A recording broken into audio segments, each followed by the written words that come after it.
Vous êtes exploité par ceux que vous aimez le plus, sans même vous en rendre compte. C'est ce qui vide votre compte en banque. Vous vous enorgueillissez d'être l'ami, toujours présent eux. Mais ceux qui bâtissent de véritables empires vous considèrent comme une ressource gratuite à exploiter jusqu'à épuisement. Aujourd'hui, nous allons parler de la façon dont votre vision romantique et moralisatrice des relations humaines vous empêche de vous enrichir. Nous allons commencer à comprendre pourquoi les riches perçoivent chaque interaction comme une transaction, tandis que vous restez un simple bénévole dans la vie de personnes qui ne lèveraient pas le petit doigt pour vous. Commençons.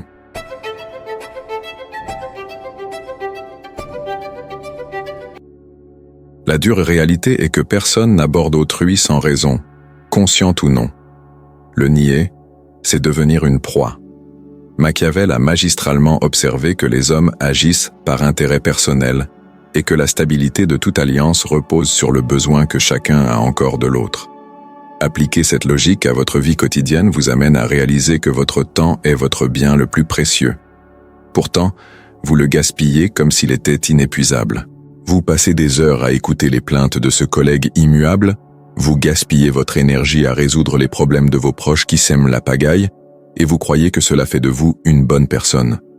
Pour Machiavel et pour les riches, ce n'est pas cela qui vous rend bon, c'est cela qui vous rend inefficace. Imaginez un seau rempli de pièces d'or. Chaque pièce représente 1 heure de votre attention et de votre concentration. Si vous les distribuez à n'importe quel passant qui vous demande un peu d'attention, il ne vous restera plus rien à investir dans vos propres projets. Les personnes aisées comprennent que toute relation est un échange. Elles se demandent « Qu'est-ce que je donne et qu'est-ce que je reçois ?» Cela peut paraître froid, mais c'est le seul moyen de garantir la productivité de votre environnement. Si je donne de mon temps et reçois en retour des connaissances, des contacts ou la sérénité nécessaire pour être plus productif, l'échange est positif. En revanche, si je donne de mon temps et ne reçois que des plaintes, des commérages ou une dette émotionnelle, je subis une véritable perte financière. Oui, une perte financière, car le temps gaspillé à jouer les psychologues gratuits pour quelqu'un qui refuse d'évoluer est du temps perdu pour créer une nouvelle source de revenus ou acquérir une compétence précieuse. J'ai moi-même été de ce côté-ci de la barrière. J'avais un groupe d'amis qui se réunissait chaque semaine. C'étaient des gens sympathiques et amusants, mais le sujet était toujours le même. À quel point le patron était insupportable, combien la vie coûtait cher, et ce qui allait se passer dans le feuilleton ou le match de foot. J'y consacrais 5 ou 6 heures de mon week-end. Je repartais avec le sentiment d'être accepté, mais mon portefeuille restait vide et mon esprit stagnait. Lorsque j'ai commencé à étudier en profondeur les lois du pouvoir, j'ai réalisé que je gérais très mal ma propre vie. Je troquais mon avenir contre une acceptation sociale éphémère de la part de personnes qui ne m'apportaient rien en termes d'épanouissement personnel. Dès l'instant où j'ai commencé à analyser mes interactions en me demandant « Quelle est la valeur ajoutée de cette interaction ?» Mon cercle d'amis s'est considérablement réduit, mais mon compte en banque a commencé à se remplir proportionnellement. Les riches appliquent ce principe avec une précision chirurgicale. Ils évitent les lieux où la valeur ajoutée ne circule pas. Ils ne s'engagent pas dans des conversations stériles, que ce soit dans un lieu de détente pour se ressourcer ou dans un cadre professionnel. Les pauvres, en revanche, éprouvent une immense culpabilité à penser ainsi. Ils croient que l'amitié est inestimable. Or, la vérité est que tout se mesure. Si vous cessez d'apporter la valeur que vous apportez aujourd'hui, vous verrez dans 30 jours qui sont vos véritables amis. Les personnes que vous croyez vous aimer inconditionnellement dépendent, dans une large mesure, de l'utilité que vous leur offrez. Si vous êtes celui qui paie toujours l'addition, celui qui écoute toujours, celui qui résout toujours les problèmes, votre amitié est, en réalité, un service gratuit. Pire encore, vous payez pour travailler. Pour changer de vie, il faut cesser de percevoir le terme « transaction » comme quelque chose de péjoratif. Une transaction est un accord mutuellement avantageux. Lorsque vous vous engagez dans une relation en attendant et en exigeant de la valeur, vous vous engagez également à être une personne de valeur. Cela vous élève. Si je ne fréquente que des personnes qui négocient des prix élevés, je dois m'élever pour rester dans la course. Les pauvres acceptent des relations superficielles car eux aussi ne veulent pas faire l'effort de devenir quelqu'un de valeur. Ils préfèrent une médiocrité partagée, où personne n'exige rien de personne, et où tous restent pauvres ensemble, mais unis. Cette union est un pacte de misère. Machiavel enseignait qu'un prince devait s'entourer de sages et leur laisser la liberté de dire la vérité, mais seulement lorsqu'on le lui demandait. Il comprenait que même les conseils ont un prix et une structure. Les riches traitent leurs relations comme un jardin qu'il faut tailler. Si une plante absorbe les nutriments des autres sans produire de fleurs ni de fruits, on la coupe. C'est une question de survie. Vous devez analyser vos interactions aujourd'hui, dresser la liste des 5 personnes avec lesquelles vous passez le plus de temps. Qu'échangez-vous? Ne faites-vous que vous plaindre? S'agit-il simplement de divertissements superficiels qui servent d'anesthésie à la vie médiocre que vous menez? Si tel est le cas, vous êtes dans une relation perdante. La véritable richesse commence lorsqu'on comprend que son « oui » a de la valeur. Si quelqu'un sollicite votre temps, il doit vous offrir quelque chose d'équivalent. Il peut s'agir d'informations privilégiées, d'un accès exclusif ou d'une énergie si communicative qu'elle double votre productivité le lendemain. Si rien de tout cela n'est offert, vous êtes exploité. Le système éducatif et la société vous ont inculqué que la gentillesse et la disponibilité sont des vertus. On vous a appris cela pour faire de vous un employé obéissant, sans problème et se contentant de peu. Les riches savent que la gentillesse sans stratégie est le chemin le plus court vers la faillite. Changer d'état d'esprit sera douloureux. On vous traitera d'arrogant, de prétentieux, de froid. Mais ces mots viennent généralement de ceux qui perdent l'accès privilégié qu'ils avaient à vous. C'est le cri du parasite qui réalise que son hôte s'est éveillé. Machiavel disait qu'il est impossible de plaire à tout le monde et que ceux qui essaient finissent par être anéantis par ceux qui n'ont aucun scrupule. Choisissez qui aura le privilège de votre présence en fonction de l'échange de valeurs. Cela ne signifie pas que vous n'aiderez personne, mais que vous investirez dans des personnes capables de faire fructifier cet investissement, et non dans celles qui sont de véritables gouffres d'énergie et d'argent. Aborder la vie comme une succession de transactions apporte de la clarté. On cesse d'être déçu par les autres car on n'attend plus rien de ce qu'ils n'ont jamais promis. On devient maître de son destin financier car on comprend que chaque minute passée avec la mauvaise personne est une pierre de moins à l'édifice de son empire. La richesse est une question de positionnement, et l'on obtient les meilleures places qu'en apprenant à dire non aux offres dérisoires. Mais que se passe-t-il lorsque cette création de valeur est constante, mais que vous avez toujours l'impression que les gens autour de vous n'attendent que la prochaine occasion pour vous prendre quelque chose sans payer un prix équitable? Monétisez vos compétences sans culpabilité. Si vous ressentez une boule dans l'estomac ou une oppression thoracique à chaque fois que vous devez annoncer vos tarifs, vous êtes déjà condamné à la pauvreté avant même d'avoir ouvert la bouche.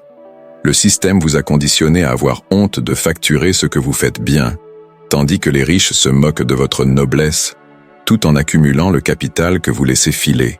Machiavel avait compris que la vertu sans utilité n'est qu'un ornement pour ceux qui échouent. Dans la réalité, si vous possédez une compétence qui soulage la souffrance d'autrui et que vous n'en demandez pas le prix fort, vous n'agissez pas avec générosité. Vous vous mettez des bâtons dans les roues. La vérité, c'est que la culpabilité est l'arme favorite de ceux qui veulent exploiter votre talent sans vous payer. Et aujourd'hui, je vais vous montrer comment j'ai failli ruiner ma carrière par gentillesse et comment vous pouvez inverser la tendance dès maintenant. Je me souviens parfaitement de mes débuts en consulting. J'avais passé des années à étudier, investi des milliers d'euros dans des formations et enduré des nuits blanches à maîtriser un outil stratégique encore méconnu. Quand on a commencé à me contacter, ma première réaction a été la gratitude d'être remarqué. Une connaissance m'appelait pour me demander de l'aide pour monter une campagne, ou un ami d'un ami voulait un avis rapide sur un business plan. Je passais 2, 3, 4 heures plongé dans leurs problèmes. Je donnais le meilleur de moi-même. Au final, je recevais un « merci beaucoup, vous êtes génial » ou tout au plus, une invitation à prendre un café qui n'a jamais eu lieu. Je rentrais chez moi l'ego gonflé à bloc, mais mon compte en banque, lui, était resté au plus bas. Je me sentais vertueuse d'aider, mais en réalité, je me trompais lourdement. Je troquais le lait de mes enfants contre les éloges de gens qui, si j'avais facturé 100 euros, auraient disparu de ma vue dans la foulée. Mon erreur a été de croire que la compétence se justifie d'elle-même. Je pensais qu'en étant très utile, on finirait naturellement par me payer. C'est un mensonge éhonté que l'on se raconte pour éviter l'inconfort de la négociation. On n'accorde de valeur qu'à ce qui coûte cher. Quand je donnais des conseils gratuitement, ils étaient traités comme des moins que rien. Mes clients, gratuits, n'appliquaient même pas mes recommandations, car ce qui ne coûte rien n'a aucune valeur aux yeux de l'être humain. Je perdais mon temps et le leur. Le déclic s'est produit lorsque j'ai appliqué la froideur de Machiavel. Si mon savoir est une arme capable de gagner une guerre pour mon client, cette arme a un prix. J'ai cessé de m'excuser d'être un professionnel.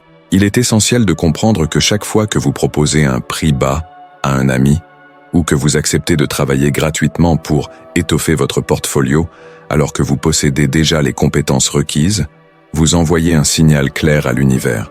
Votre temps est précieux et sans valeur. Or, comme nous l'avons déjà dit, tout ce qui est abondant perd de sa valeur. Les personnes fortunées, elles, n'ont pas cette contrainte. Si vous sollicitez l'avis d'un avocat renommé ou d'un investisseur avisé, leur temps est immédiatement valorisé. Elles ne ressentent aucune culpabilité. Elles sont conscientes de la valeur de leur travail. Elles savent que chaque heure passée à vous parler est une heure qu'elles ne consacrent ni à leur famille, ni à leurs propres affaires. Pourquoi pensez-vous que votre temps vaut moins que le leur? La seule différence entre vous et une personne fortunée, à ce stade, réside dans le fait qu'elle ne se soucie plus de l'opinion des profiteurs sur ses tarifs. La culpabilité est une construction sociale qui maintient les prestataires de services au bas de l'échelle. Si vous culpabilisez à l'idée de facturer, demandez-vous, le supermarché culpabilise-t-il de faire payer le pain? Le fournisseur d'énergie culpabilise-t-il de vous facturer l'électricité? Alors pourquoi vous, qui apportez une transformation, avez-vous l'impression de commettre un péché en exigeant une juste rémunération? J'ai appris qu'en fixant un prix élevé et ferme, je faisais fuir ceux qui cherchaient uniquement à m'exploiter et j'attirais ceux qui souhaitaient réellement investir. Paradoxalement, mon travail s'est amélioré de façon spectaculaire, car je collaborais désormais avec des personnes qui prenaient mes propos au sérieux. Je ne me contentais plus d'être le support technique gratuit de mon réseau, mais je suis devenu l'autorité qu'ils respectent. Pour sortir de cette impasse, la première étape consiste à définir votre seuil de tolérance à l'interruption. Combien coûte à quelqu'un de vous voler votre tranquillité et votre concentration sur votre projet? Si vous n'avez pas une idée précise de ce seuil, vous continuerez d'accepter n'importe quoi. Commencez à prononcer la phrase magique « Je serai ravi de vous aider. Voici le montant de ma prestation de conseil. Comment préférez-vous être payé ?» Au début, votre voix tremblera. Certains seront offensés. Ils diront que vous avez changé, que l'argent vous est monté à la tête. Laissez-les dire. Ce sont ceux qui profitèrent de votre silence. Machiavel disait qu'un prince ne devait pas se soucier de sa réputation d'avarice s'il en avait besoin pour conserver son pouvoir et sa richesse. En d'autres termes, aujourd'hui, ne vous souciez pas d'être traité de mercenaire par ceux qui voulaient vous exploiter gratuitement. Une autre erreur que j'ai commise a été la peur de perdre des clients en augmentant mes prix. Je restais coincé avec d'anciens contrats aux tarifs obsolètes, par crainte de paraître ingrat. Résultat, je travaillais beaucoup pour des clients peu dépensiers et n'avais aucune marge de manœuvre pour ceux qui pouvaient se permettre de payer plus. Il faut avoir le courage de se séparer des clients qui ne suivent pas votre rythme de progression. La richesse exige une constante amélioration de sa valeur. Si vous faites aujourd'hui la même chose qu'il y a 2 ans, mais en beaucoup mieux et plus vite, votre tarif doit refléter cette différence. La valeur ne réside pas dans l'effort fourni, mais dans l'impact généré. Si vous faites économiser 10 000 € à une entreprise en 10 minutes de conversation, votre valeur se situe au niveau des 10 000 € et non des 10 minutes. Cessez d'accumuler les remerciements et commencez à accumuler des atouts. Chaque fois que vous êtes tenté d'accorder une remise excessive ou de rendre un service professionnel qui vous coûtera des heures de votre temps, rappelez-vous que personne ne paiera vos factures par pitié. La vertu ne paie pas le loyer. Ce qui paie les factures, c'est la reconnaissance, froide et directe, que vous êtes un fournisseur de solutions et que les solutions ont un prix. Les riches considèrent leurs compétences comme des biens de luxe. Ils cultivent une aura d'exclusivité. Ils ne sont pas constamment à vendre. Les pauvres, en revanche, vivent de la promotion, essayant de plaire à tout le monde pour ne pas être rejetés. Finalement, ils finissent par être rejetés par leur propre prospérité. Vous devez être le gardien de votre talent. Si vous ne le valorisez pas à sa juste valeur, le monde le dévalorisera. Et le pire, c'est que vous finirez par croire que c'est là votre véritable valeur. Monétiser son travail sans culpabilité est le plus bel acte d'amour-propre qu'un professionnel puisse s'offrir. C'est dire à soi-même et au marché: j'ai consacré ma vie à acquérir ce savoir et y accéder à un prix. Lorsque vous commencez à facturer à votre juste valeur, vous gagnez la ressource la plus précieuse qui soit, le temps d'investir en vous-même et de devenir encore plus précieux. C'est un cercle vertueux que les riches exploitent et que les pauvres n'osent même pas entamer par peur du jugement. La maturité financière s'acquiert lorsqu'on comprend que l'argent n'est qu'un moyen de mesurer l'importance de ce que l'on apporte. Si l'on apporte peu, on gagne peu. Si l'on apporte beaucoup mais que l'on facture peu, on se condamne à l'échec. Et croyez-moi, le monde n'a pas besoin de plus de martyrs, il a besoin de personnes prospères capables de dicter les règles de leur propre jeu. Machiavel ne s'intéressait pas à savoir qui était le plus apprécié à la cour, mais qui pouvait maintenir le pouvoir. Et dans le capitalisme, le pouvoir commence par la connaissance précise de la valeur de chaque parcelle de son intellect. Mais une fois que vous avez appris à fixer le juste prix et que vous avez cessé de culpabiliser quant à la valeur de votre propre travail, un nouveau défi se présente. Que faire des personnes qui vous entourent et qui semblent toujours avoir un coup de retard, prêtes à siphonner ce succès naissant que vous êtes en train de construire? Investissez stratégiquement dans d'autres. Si vous aidez tout le monde de la même manière, vous compromettez votre propre avenir.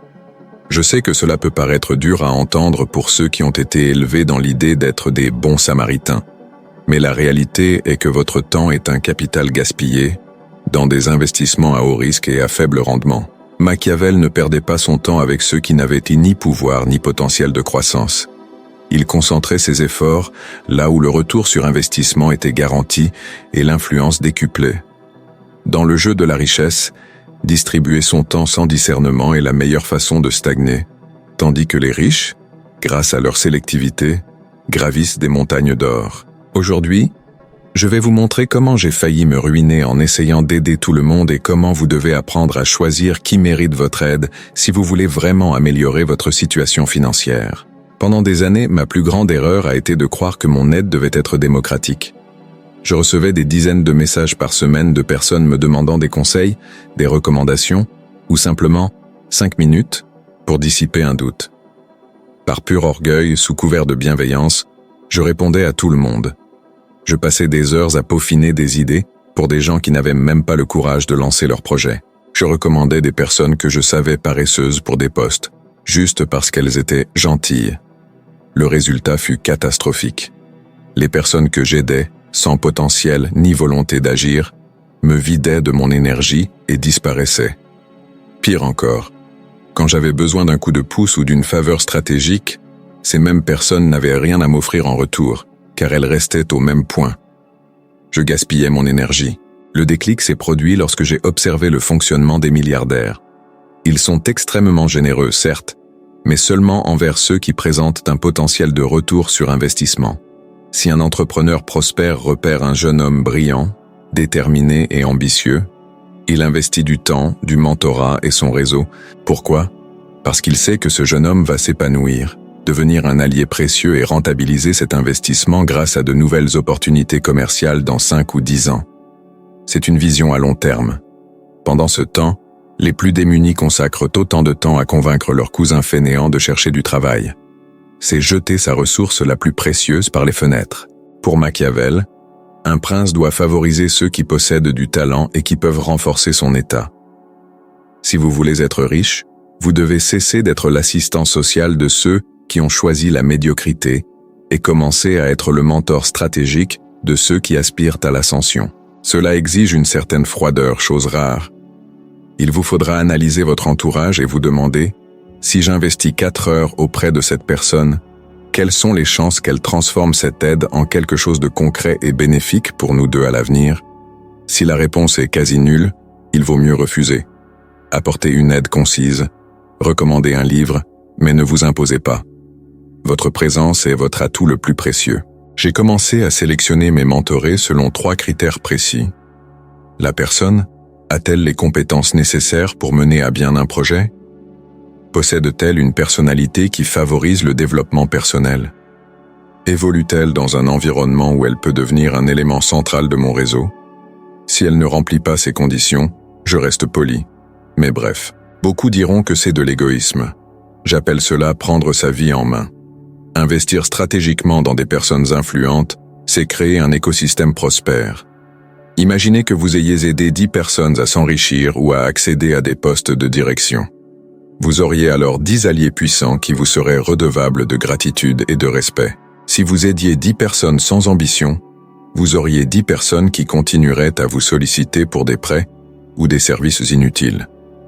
La richesse se construit grâce à des réseaux de réciprocité de grande valeur. Les riches échangent des faveurs qui valent des millions. Les pauvres, des faveurs qui couvrent à peine un repas. Je me souviens d'un cas précis où j'ai dû choisir entre aider un ami d'enfance qui se plaignait sans cesse de sa malchance, mais n'avait jamais étudié, et une connaissance rencontrée lors d'un événement professionnel qui lançait une entreprise innovante. J'ai choisi la connaissance. J'ai consacré des heures à examiner son plan d'affaires, je l'ai mis en relation avec 2 investisseurs, et je lui ai donné les clés pour développer son entreprise. 2 ans plus tard, cet homme a vendu son entreprise à un prix exorbitant et dès qu'il l'a fait, il m'a proposé de devenir conseiller pour un nouveau fonds d'investissement qu'il était en train de créer. Ce simple investissement dans une personne stratégique m'a rapporté plus de profit et de crédibilité que 10 années passées à aider des gens qui cherchaient simplement la facilité. Mon erreur précédente a été de croire qu'aider mon ami d'enfance était la bonne chose à faire. Mais pour faire fructifier son patrimoine, il est plus judicieux d'aider ceux qui ont déjà fait leurs preuves. Machiavel disait que les hommes oublient plus vite la mort de leur père que la perte de leur héritage. Appliquez cette logique pour comprendre que ceux que vous aidez à prospérer financièrement ne vous oublieront jamais. En revanche, ceux que vous aidez seulement à survivre vous percevront comme une obligation permanente. La véritable charité stratégique consiste à donner les moyens à ceux qui peuvent multiplier la valeur. Cessez de porter sur vos épaules ceux qui ne veulent pas avancer. Votre temps est limité à 24 heures par jour. Et chaque seconde passée avec une personne stagnante est une seconde volée à la personne brillante qui pourrait être à vos côtés pour bâtir l'avenir. Pour appliquer cela aujourd'hui, il faut être chirurgical. Identifiez les personnes prometteuses au sein de votre entourage. Qui sont celles qui, avec un coup de pouce de votre part, pourraient atteindre les sommets? C'est sur elles qu'il faut concentrer vos efforts. Invitez-les à dîner, partagez votre meilleure stratégie, ouvrez-leur vos meilleures opportunités.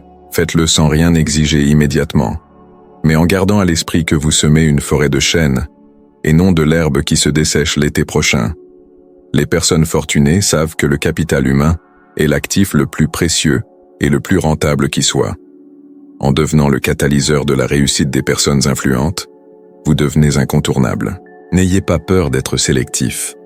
C'est en étant sélectif que vous vous assurez que vos ressources parviennent là où elles peuvent réellement faire la différence.